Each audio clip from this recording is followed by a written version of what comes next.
James, welcome to a conversation about the Hinterstein Campaign, Battle of Ilmbach.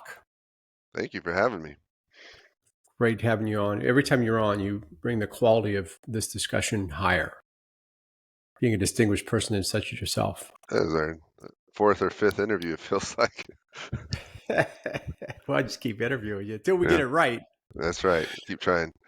The campaign in general, you were a spectator for the blue side, and then when it came time for the Battle of Ilmbach, you jumped in as the commander of the 22nd Division. So I'm going to go ahead and bring map number 1 up. It shows you circled, you were the second division to march up as part of Kolya's corps. So how was the starting of the planning process? Was there any planning process where you just landed in the middle of it? How did that work out for you? I was pretty much, so I was a tactical player, not operational. So I was a recipient of all the operational maneuvers, and I wasn't involved with the planning at all. There was planning, but I didn't take part of it. I did. So I was given my Right. orders, essentially given a command and told to go. And mine was very simple. I was put at the rear of the column and basically told to follow the column. Uh, our orders were, or the CIC thought the enemy was at Trieb or nearby, and we were to march that Right. direction and fight. And for me, it was very simple because I was at the rear, so I knew it was whatever the plan was, it was going to change. But for me, I just had to follow the column, and until we got to the fight, then I'd have to start making decisions. Now, did you know there was a bridge involved to get to Trebe? Well, from my understanding, we were going to attack from the north side, so we were never going to cross a bridge. So our army was split Very in two. interesting. The Right. southern half, and maybe I'm completely wrong, but this was my understanding. The southern half was going to fix them in place at Trebe, and then we were going to come in from the, I guess, northwest side of the river, and then hit them hard from that side. Yeah, I think that this is a really important and fascinating dimension of Kriegsspiel. So we've in other interviews, we've talked to Melchett, we've talked to Soldier Steve, we've talked to Langbart. See, these are different colleagues of yours on your blue team. And if you look at the map, you're on the north side of the river, marching up following the 27th, which was commanded by player Double O, a distinguished player, a great player. You had some artillery and all that. And your conception of the order was to march north of the river to Trebe. Other people's conception of your maneuver was to go over the bridge to the south and go to Trebe that way. Hmm. Um, and this, everyone was right because they were looking at it from their own perspective. So it's fascinating and really illuminating that you would say that was how you had gotten it, which certainly it was contributed to by the fact that the planning process was shortened and you were just kind of handed orders.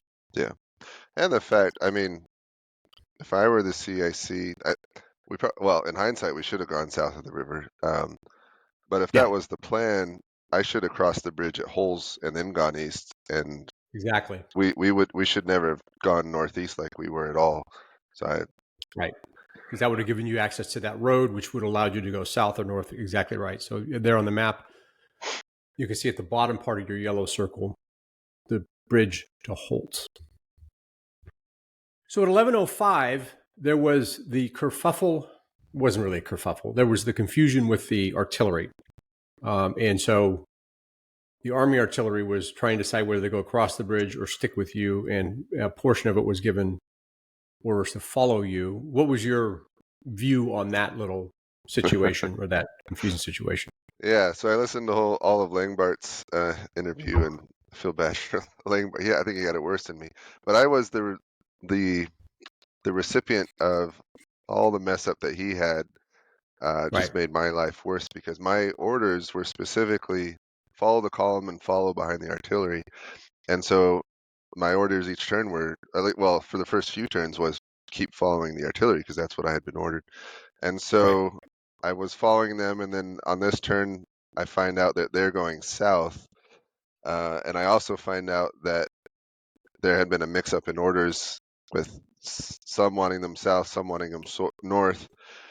And so it was a big mess up and basically just slowed down my advance. But my orders hadn't changed at that point, so I once Right. again gave orders wherever the. I think my understanding at that point was going south was wrong. They were going to start going north again, and I was still to follow them. And so I gave those orders, just keep following the artillery. And Right. I guess we'll see next turn what became of that. Well, I brought up map 2 while we were talking, and in map 2, you can see there's a concentration of artillery at the bridge, and you're marching past them. And there was a moment in time, a delicious moment in time, where that artillery had the order to follow you, and you had the order to follow it. It is possible, James, at that moment, you could have been entered into an endless loop, which we could not have rescued you from. You'd still be in it if you hadn't taken the command decision to override that and say, okay, I'm going back to my original plan. I'm going to march northeast. So Yeah, your I did leadership waste. saved all those I men from doom. I wasted a couple hours still in that endless loop before I broke it. But yeah, It's fine. Well, it wasn't endless. It was a couple-hour loop, which is fine. But you definitely had a funny situation where you were going to, it was going to be a column chasing its tail. So, but you saw your way out of it, which was great. And I think I very specifically remember the communication from you that said, no, not going to do that. I'm going to pull up map 3, which is 1 in the afternoon. And by this time, Double O of the 27th, who was ahead of you, had actually been engaging a bit. So you were, as you marched forward, there was some action to your front. What was your thinking or your view of the situation as you moved up at 118? so at this point, my orders were still to follow the artillery, and I at that point I was expecting the artillery to go. It's hard to remember now. I think I was expecting it to go north and Right, join the rest of the column. And again, it basically hadn't moved from my view. And so that's when I said, "Well, I'm done with that." So, right. and I had actually received orders specifically to go south.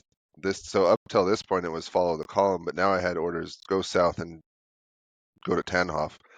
But I saw that the bridge was basically blocked by artillery that wasn't going anywhere, and I heard fighting to the north, and so I made a command.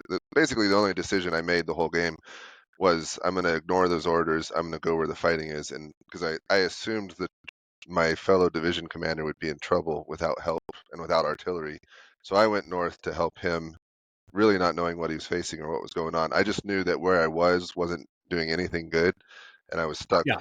waiting on a bridge that was never going to open up. So I decided to go and do something rather than keep waiting. And I think it was the right decision, So that's even if it was interesting. against So you orders. actually, who gave you the order to go across the bridge south and go to Tannhof? Was that Kolya, your I commander? I think it was Kolya, yeah. Okay. And you I, said well, no, it, there's I'd have to go action. back. It may have been direct from the CIC, Okay. or at least from All right. Kolya, or through the Kolya from the CIC. Here's another great example of how these orders cross paths and individual decisions really matter. Melchit's idea was to bring your division south to Tannhof to bring a preponderance of his force there and try to force the issue south of the river. You heard all the action was to the north of the river, and you made the independent decision to go support your fellow commander, which you could say is actually historically correct. There's a precedent in the literature, as the kids say, where you didn't want to actually separate organic units because they tend to help each other out, and they'll naturally just do it anyway. So you actually followed that by going to help your fellow division commander out, which I think is a super intuitive and interesting decision to make. And you're right, because it was not going well for him at that point because he was outnumbered. At that point, the Red artillery was coming up, and your presence stabilized that line. If you had not gone up, that line could have collapsed. Yeah, so it worked out. So it worked out. Melchit, however, was holding his breath, waiting for you to march across that bridge. Yeah, it So, was funny because the next turn I got orders of, 22nd Division, my division, should be arriving in Tannhof at this time. right, Move to support the fight in the northeast, and I'm miles and miles and miles away from that. miles and miles away, Like, well, looking and saying, well, there you go. it also happened. I was on vacation at the time, so there's one turn of dispatches. I didn't send I should have Right. sent a dispatch saying, I'm not going across the bridge, I'm heading north to help. And I didn't send that dispatch. So there was a communication loop lost where nobody knew that I had disobeyed orders. And had I been better, I would have sent that so that they didn't spend a whole hour or two thinking I was Yeah. somewhere that I wasn't. That's why this game is so charming. If we didn't have these types of situations come up, we'd all be playing Axis and Allies, Yeah. James. Excellent. Okay. Let's look at map 4. Now here's, I think, where your participation in this game is one of those that when we look at the maps, they're not dynamic. But the critical role that you played in really solidifying that line cannot be overstated. Because Double O, though he commanded well, took more casualties than was comfortable, and his units were in a tenuous state. And the only reason they didn't completely fall back was that you held the line, and so they had something to anchor to. And he actually used your force as an anchor. So though these maps don't have grand sweeping movements, you played a really important role, particularly because you went down and locked yourself against that river, not allowing that cavalry to get through and cause problems. So I think you get I don't know who the The, Saint Solidified Award, or the boring, the Order of Solidity, the boring but right? important reward. We're going to call you the Rock of the Ilmbach, There you go. It's a nice rhyme to it. right? And we might even rename the 22nd Division the Rock of the Ilmbach. The tendency is to look back and say, well, they could have held it with one division, and James, if he'd have gone south, things would have changed. But really, if you had not gone up there and done that, it would have been trouble in the north. So, well done, James. So that's 1422, map 4 that we had up there that shows you, and in fact, the artillery begins to really stack up there, and we'll go to map number 5, which is by the end of the day. And you've essentially held that position, but you can see the red artillery has really begun to pile up, right, making it an uncomfortable spot if Double O had been the only person there. So, and you had the extra army artillery, which offset it. So the north became a bit of an offset of strength. So what were you thinking at the nighttime as you came off vacation? You were kind of looking at the situation. What was your thinking? Well, it felt like we were. Yeah, I never got much of a view of the enemy's strength. It was very limited screenshot wise, but it felt like we were outnumbered and on the defensive. And my orders were to stay defensive the whole time. We were at an artillery advantage, or sorry, disadvantage, I think pretty much the whole time, Yeah. partially because the guns were coming, what should have been in front of me, were coming from behind me now, but we finally got Right. them up at night. The funny thing about the guns, Langbart talked about this, is I didn't know they had a commander the whole time, and I actually thought they were under my command, and so I was following Right. them, but I kind of commanded them, and so at this point, I was giving them orders, which I think maybe worked because Langbart was down in the south, which only reinforced my opinion that they had no commander, because his artillery got split up, and so I never knew. Had I known that he was commanding them, I would have interfaced with them a little bit more. I even got a Yeah. dispatch from him, but I thought it was just an umpire-written dispatch, kind of simulate an NPC command. I didn't realize Langbart had actually written it, Yeah. and so we didn't coordinate very well for that reason. I don't know if it would have changed anything. It's just kind of funny. Well, But at this actually, point, but that worked because you were the commander on the ground, and the army artillery realized that it was looking to support a unit, and you actively. If you would have done nothing, they would have been far less effective. So your interacting with them actually was helpful. So it was okay, another. that's good. Well, the model for the army artillery was based on an actual commander from the Battle of Königgrätz who did that. He kind of wandered the field looking for commanders to support. So that's actually not. There is a historical precedent for the artillery commander to find someone like yourself and say, "Where do you want me? Where do you want us to go?" kind of thing. So, so that worked. That worked, and it held off because the Reds' original thought was to push in the north. So, in Hmm. fact, that was where Swentz and his cronies planned to punch through, and your pushing north to start with, and then coordinating those guns helped keep that line stable. So, nicely done, even from vacation. It shows the quality you bring to the play. If you hadn't Yeah, been on vacation, who knows what would happen? we would have won for sure if I hadn't been. How did you coordinate with Double O to your west? Was there any coordination? And Cole, yeah, how did you guys work together in your opinion? Um, so I mostly wrote. I may have written to Double O once. I mostly Okay. wrote to Kolya as my corps commander Yep. and let him. Yeah, sometimes it's good to write to both. Yeah. Um, your whoever's on your side as well as your commanding officer. In this case, and maybe for brevity because I was on vacation, I mostly just wrote to Kolya, basically let him know what was happening and what my intentions were, and let him coordinate between Double O and the CIC and all that.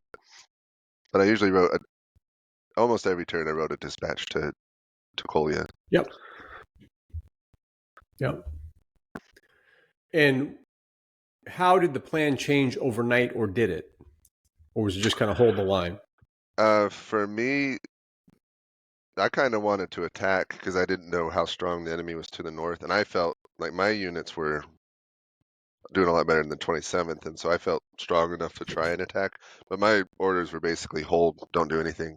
So we dug in and defended. It was a good, strong defensive position, and Yeah. with the artillery, we were able to hold. We did have issues with supplies, so I Uh huh. uh, spent most of my order efforts just trying to get supplies to the front so we could keep holding the position. Right. Your units were in good shape because you didn't attack. Yeah, That's the irony, right? So, not irony. That's the coincidentally or connectedly, I guess it's the word, right? You thought, gee, I can attack because my units are in good shape, but they were in good shape because you didn't attack right. and you defended. So if you'd attacked, which Double O actually did a little more aggressive pushing, and it cost him because the artillery was so strong on the other side. But anyway, I think this is a great command. I think you guys did an excellent job. And in fact, what could have been, because the blue forces in general were outnumbered.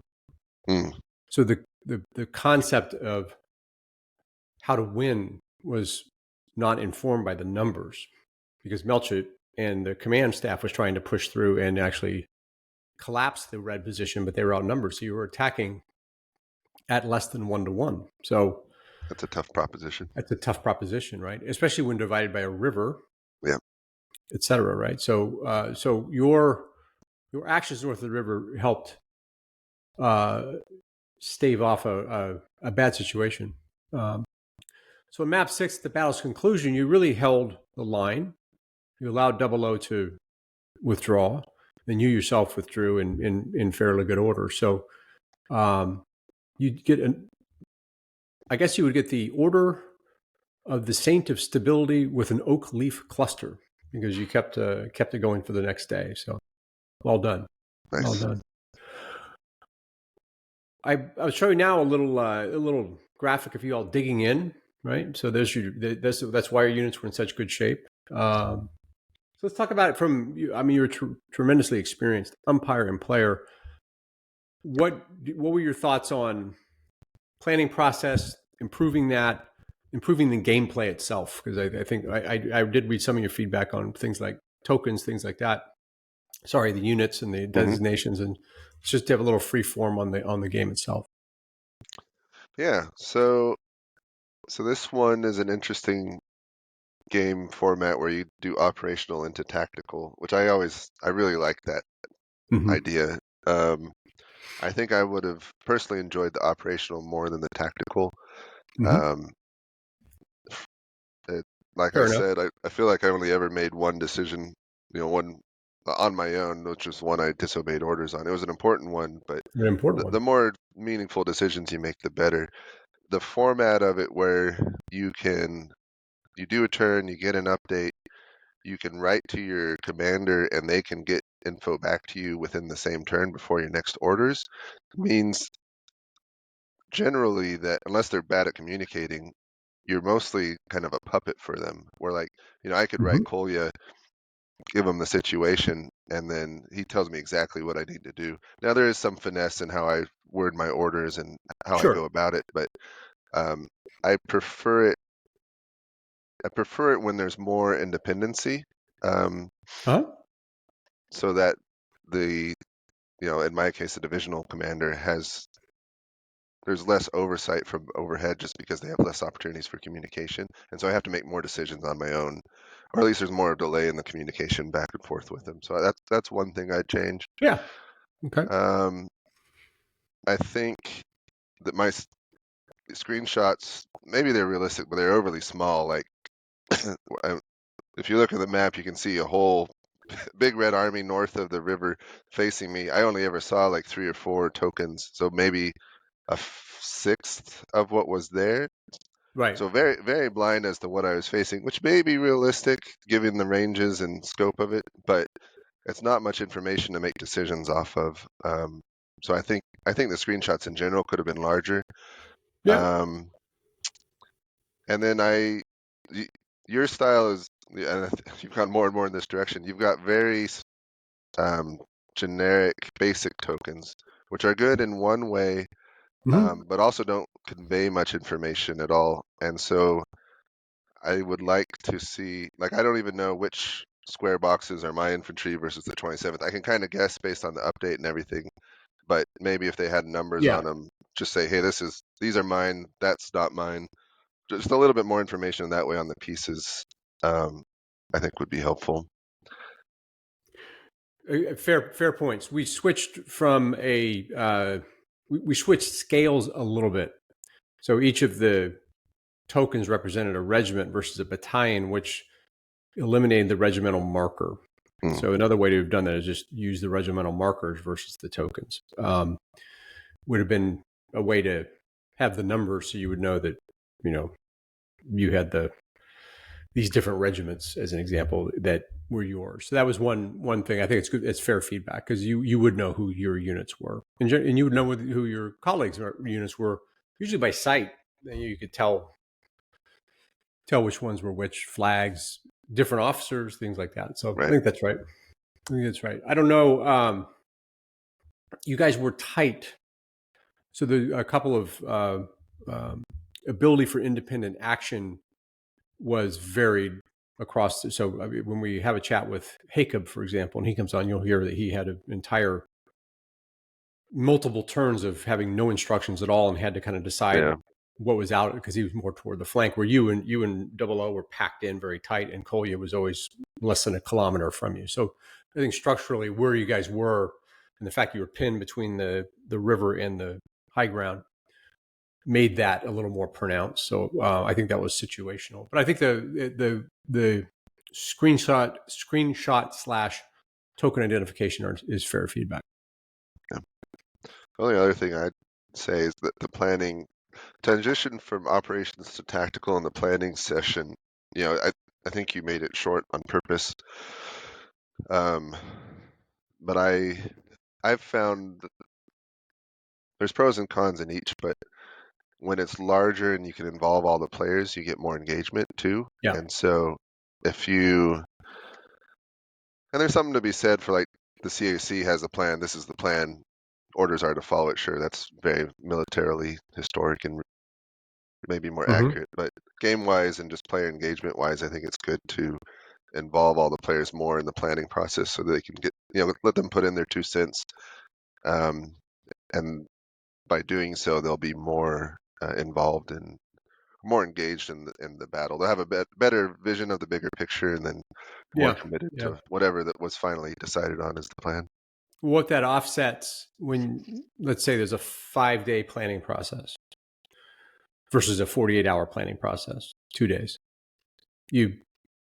It allows for the sharing of context that would naturally come with commanding a unit. So if you commanded a division, you would know the corps, you would know the corps staff, you would know the quartermaster, you would know that the quartermaster tends to put the wagons in a certain spot because that's his approach. And you just kind of know all this by being a part of that unit.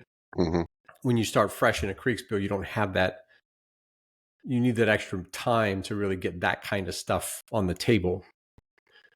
And also, one of the things that I think we all learned is like understanding who the human players are versus not, because you do treat them differently. Yeah. Knowing that there's a human being on the other end of a dispatch, for example, you give them a different kind of information than you're communicating with an all-seeing umpire about what you want your battery commander to do, because the umpire doesn't need any backstory. Right. It's just you tell the umpire go to hill 5, and the umpire either does it or doesn't, right? Versus a human player, you got to kind of explain why you need them in hill 5, so they'll do it, right? Yeah, I think it's good feedback. It's good feedback. What is it like being a tactical player and not really being active in the operational? Put your umpire hat on, if you would. How would you change that? Say that question again. Put on your umpire hat and think about the problem of needing tactical players, and then dropping them into a scenario. Because I tried the spectator channel per side, so you were a blue spectator, so you had lots of information there. Did that work? Was that not good? How did you do that? Because you have a unique perspective, being such an active umpire, and also now doing it, you can put both hats on.